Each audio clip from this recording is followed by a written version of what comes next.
The one with the vows is the 21st episode of the 7th season of Friends. This is directed by Gary Halvorson, and as always there will be spoilers from now as I go through the episode and share some thoughts. Given the nature of the episode, it's comprising mostly clips from previous episodes. I don't have a tremendous amount to say, but what I will say is that while ordinarily episodes that are made up of clips from previous episodes are just usually really irritating and I don't really care that much, I actually think it was a really lovely idea because this is a lovely way to look back on Monica and Chandler's relationship and times before they were in a relationship. So actually, on this occasion, I don't mind that it's heavily made up of previous clips.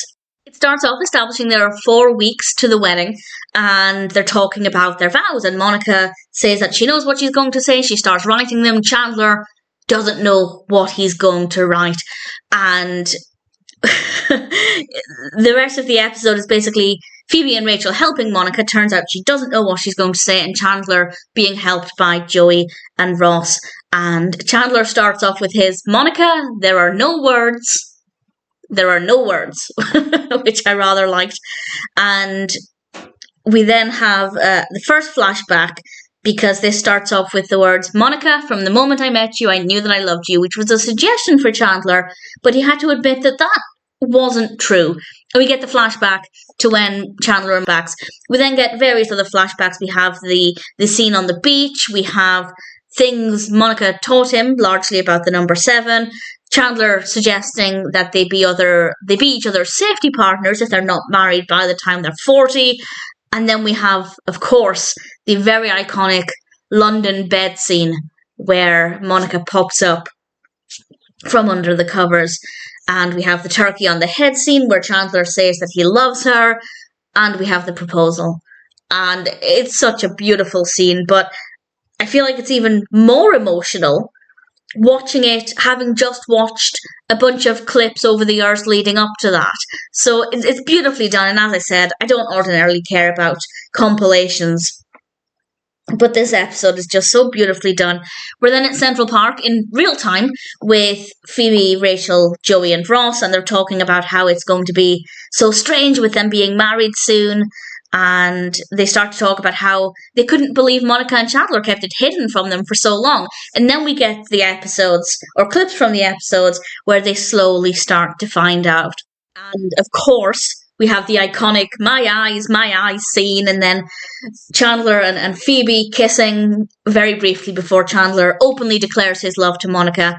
And then Ross, of course, seeing Monica and Chandler from his new apartment, which is fabulous. And still in Central Park, Phoebe mentions that things will change. They'll have children, and then they'll start hanging out with people with children, and then they'll have to leave the city, which is, nobody wants to think about Chandler and Monica leaving, because I do think that Monica is the glue that holds everything together. And Monica and Chandler then come into Central Park and they've written their vows. And Monica lets Rachel and Phoebe read hers, and it's very clear that her vows are very sweet, very heartfelt. Ross and Joey are laughing at Chandler's. His is apparently filled with jokes, which is not unexpected. And then we end the episode with, Chandler giving what we think are maybe his actual vows to Joey and Ross, and it actually seems his were really heartfelt. Turns out he stole Monica's vows. And Ross said you can't do that, and Joey said he can if he goes first. Which is a valid point. If Chandler goes first, nobody's going to realise that they're copied. Only if Monica goes second will people realise, hang on, I've just heard this. So I don't agree with it, but Joey had a valid point. It's a really beautiful episode. The fact that I find this to be an absolute delight, despite my usual dislike of compilation episodes, is definitely a good sign to me. And yeah, the wedding is very, very soon. It's not immediate, but we're definitely getting closer. And for now, I can say that the one with the vows is honestly a really beautiful episode of Friends. On paper, it shouldn't work. I don't care about compilation episodes for the most part, but actually the one with the vows is definitely pretty special.